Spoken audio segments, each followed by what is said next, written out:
You know, it's interesting, you all are part of what's called the reception history of this book, so there's kind of a historicity to this moment. It's strange to consider when a book emerges, how it becomes part of the canon. So, for example, Satmari read Brave New World 2 years after he completed it, and yet this book, Brave New World, might read to us today as a bit stilted, and yet we think it's a fundament of our high school education here in America. So this novel borrows a page from Brave New World in a certain way, or it echoes it, and also Gulliver's Travel, and being bifurcated, and being a two-part novel, where the first part is so directly kind of an impossible utopia. These Hinds are biologically superior. They're a race that Satmari thought that we could mutate toward, but not yet. And so rational. And while this other one is completely a satire where you can pinpoint a kind of one-to-one correspondence to ills of that age. So anyone among the panelists, why do you think a two-part structure, this very unusual two-part structure, is something that makes one reflect so deeply on human need, or to use a book of that, our man's search for meaning? Why this two-part structure that's just so original? He's read Swift really carefully, right? And Swift always uses this technique of having the small and the large, the scientific and the cultural, these sort of oppositions. In this case, I would almost say that neither resolves fully. I mean, there sort of isn't a solution to it.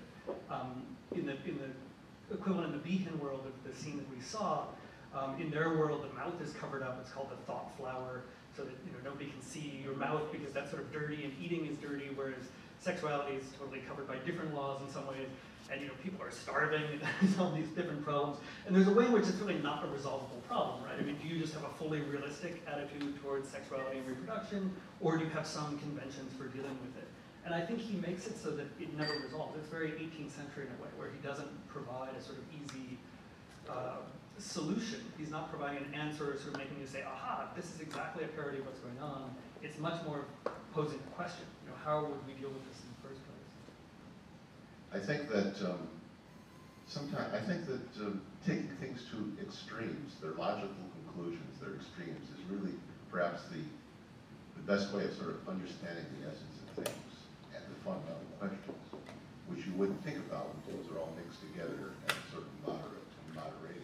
If you take a concept to its farthest extreme, you sort of understand something about it. And I think also human behavior, when you deal with extreme human behavior, let's say somebody who's extremely dysfunctional or neurotic, or perhaps somebody who's very happy, and you analyze what makes this tick, then you sort of understand the more muddled combinations in the rest of everyday life.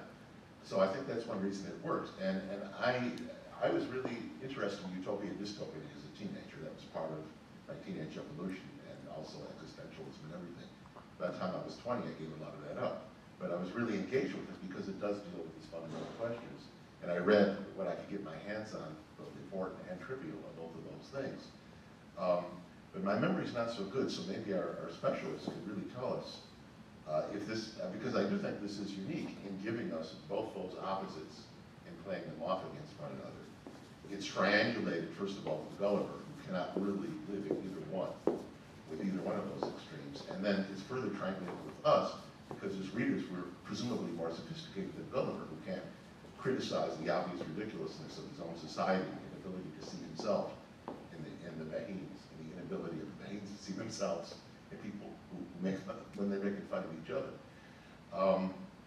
So I think that there is something about that. And this thing about the extreme rationalism and the extreme irrationalism, where the Beheens are extreme literalists. There is no poetry, there's no metaphor, there's just literal, indeed, quasi-mechanical existence. In the Beheens, where words never refer to realities, and where reality is constantly denied in a way that's so extreme that even the dysfunctional society with which we're so familiar, would never have been able to last, for 5 minutes probably.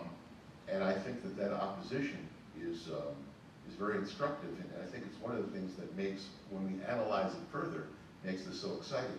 But one other comment about Satmari, he never characterized the Heen society as dystopian. He never said that he thought it was bad. And of course, many of the reviewers and critics, of which I've only read in Esperanto because there's nothing in English, and I can't read Hungarian.